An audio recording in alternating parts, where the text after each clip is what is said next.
എൻ്റെ ഒരു പുതിയ വീഡിയോയിലേക്ക് എല്ലാവർക്കും സ്വാഗതം. നമുക്കിന്ന് പാവയ്ക്ക തോരൻ വയ്ക്കുന്ന പോലെ കാബേജ് തോരൻ വയ്ക്കാം. ഞാനിവിടെ കാബേജ് അരിഞ്ഞ് ഇച്ചിരി മഞ്ഞൾ ഇട്ട വെള്ളത്തിലിട്ട് വെച്ചിട്ടുണ്ടായിരുന്നു കേട്ടോ. ഇന്നിപ്പം മുളക് അരച്ച് ചേർക്കുന്നില്ല, അതുകൊണ്ടാണ് മഞ്ഞൾ വെള്ളത്തിൽ ആദ്യം തന്നെ അങ്ങ് ഇട്ട് വെച്ചത്. അപ്പോൾ ഇനി മഞ്ഞൾ ചേർത്തില്ലെങ്കിലും കുഴപ്പമില്ലല്ലോ. അപ്പോൾ ഇനി നമുക്ക് ഇതിപ്പോൾ അതിനകത്ത് കിടക്കാൻ തുടങ്ങിയിട്ട് ഒരു അരമണിക്കൂർ ആയതാണ്. ഇനി വേറൊരു ചട്ടി എടുത്ത് അടുപ്പത്ത് വെച്ച് നമുക്കിതെങ്ങനെ ഉണ്ടാക്കാം എന്ന് നോക്കാം. ഞാനൊരു ചട്ടി എടുത്ത് അടുപ്പത്ത് വെച്ചിട്ടുണ്ട്. ഇത് നമ്മുടെ കാബേജ് കറി വയ്ക്കാൻ വേണ്ടിയിട്ടാണ്. പിന്നെ പറഞ്ഞില്ലേ മുളക് അരയ്ക്കാതെ വയ്ക്കണമെന്ന്. അപ്പോൾ ആദ്യം എണ്ണ ഒഴിച്ചായിരുന്നു.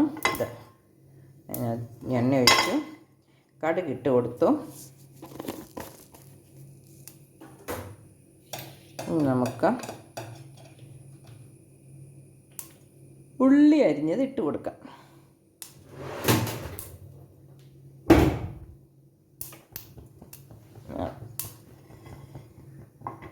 തീ കുറഞ്ഞായിരുന്നേ, അതുകൊണ്ടാണ് കടുക് പെട്ടെന്ന് പൊട്ടാതിരുന്നത്.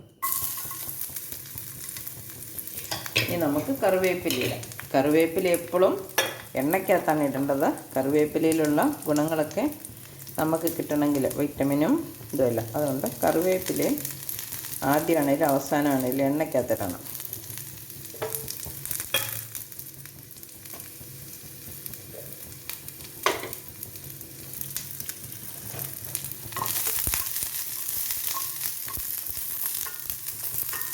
ഏതിലയാണേലും അത് എണ്ണയ്ക്കകത്ത് കിടന്നാലേ അതിനകത്തുള്ള വിറ്റാമിനുകളൊക്കെ നമ്മുടെ ശരീരത്തിലേക്ക് കിട്ടുകയുള്ളൂ. ഇനി നമുക്ക് സബോള, ഇഞ്ചി, മുളക് ഇത്ര ഞാൻ അരിഞ്ഞ് വെച്ചിട്ടുണ്ട്. ഇതിടുക. ഒരു ചെറിയ കഷ്ണം ഇഞ്ചിയും ഒരു സബോളയുടെ പകുതിയും ഒരു 2 കൊമ്പൻ മുളകുമാണ് ഇട്ടത്. കാന്താരിമുളകാണേലും മതി. എൻ്റെ അടുത്ത് ഇപ്പോൾ കൊമ്പുമുളക് ഉണ്ടായിരുന്നത് കൊണ്ട് ഞാനതും ഇട്ടെന്നേ ഉള്ളൂ.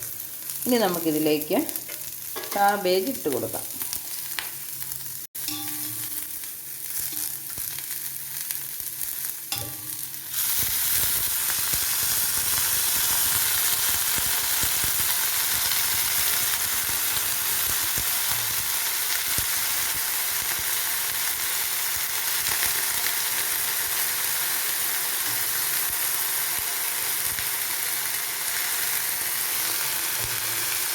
മഞ്ഞൾ വെള്ളത്തിൽ കിടന്ന കാബേജല്ലേ, അതുകൊണ്ട് ഞാൻ അതിന് വേറെ മഞ്ഞൾ പൊടി ചേർക്കുന്നില്ല.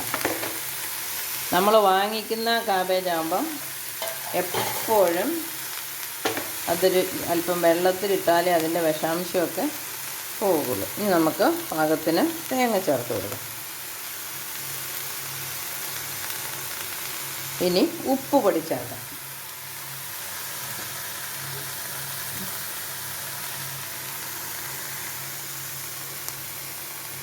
ഇനി ഒന്ന് ഇളക്കി തട്ടിപ്പൊത്തി മൂടി വെച്ച് വേവിക്കാം.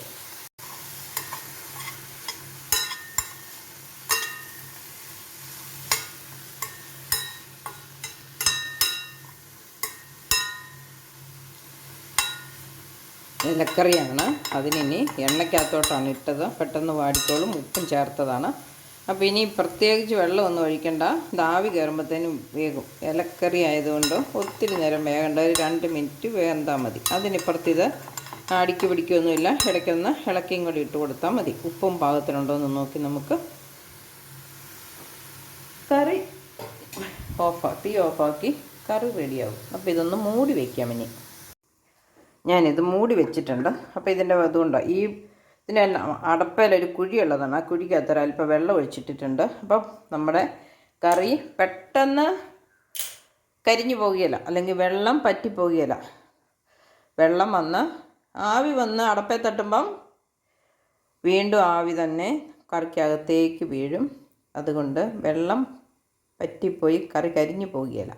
അങ്ങനെ കുഴിയുള്ള അടപ്പുകൾ നിങ്ങൾക്കുണ്ടെങ്കിൽ നിങ്ങൾക്കും ഇതുപോലെ ചെയ്യാവുന്നതാണ്. പിന്നെ എടുക്കുമ്പോൾ സൂക്ഷിക്കണമെന്ന് മാത്രം. ഓടിച്ചെന്ന് എടുത്തിട്ട് ഈ വെള്ളം മുഴുവനും തോരനകത്തേക്ക് വീഴാതെ നോക്കണം.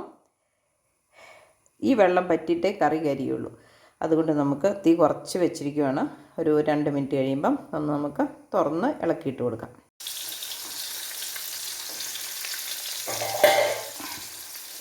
അപ്പം നമുക്ക് നമ്മുടെ കറി എന്തായെന്ന് നോക്കാം. അപ്പോൾ സൂക്ഷിച്ചെടുത്തില്ലെങ്കിൽ വെള്ളം കറിക്കകത്തോട്ട് വീഴും.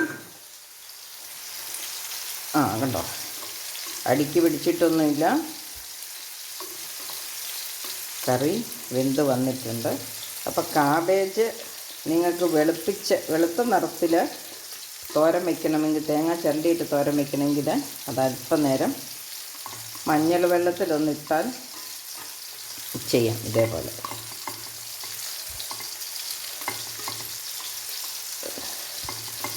ഇനി ഉപ്പുണ്ടോ എന്ന് നോക്കാം.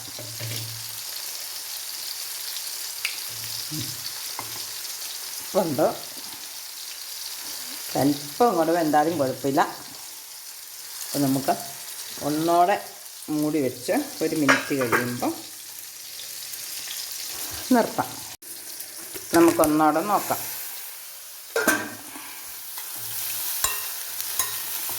നമ്മുടെ കാബേജ് കറി റെഡി ആയിട്ടുണ്ട്. തീ നിർത്താം.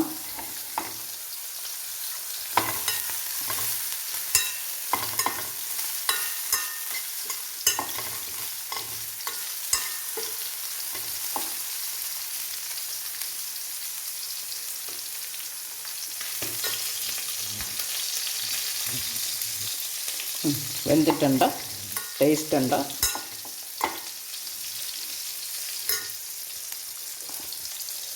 അപ്പോൾ തീ ഓഫാക്കി. അപ്പം നിങ്ങൾക്ക് സമയക്കുറവുണ്ട്, കറണ്ടില്ല, തേങ്ങ അരയ്ക്കാൻ എളുപ്പമല്ലാത്ത സമയത്തൊക്കെ പെട്ടെന്ന് ഇതേപോലെ അരിഞ്ഞ് ഇച്ചിരി മഞ്ഞൾ തിരുമ്മി വെച്ചിട്ട് തേങ്ങ ചിരണ്ടിയിട്ട് നമുക്ക് ഉണ്ടാക്കാവുന്നതാണ്.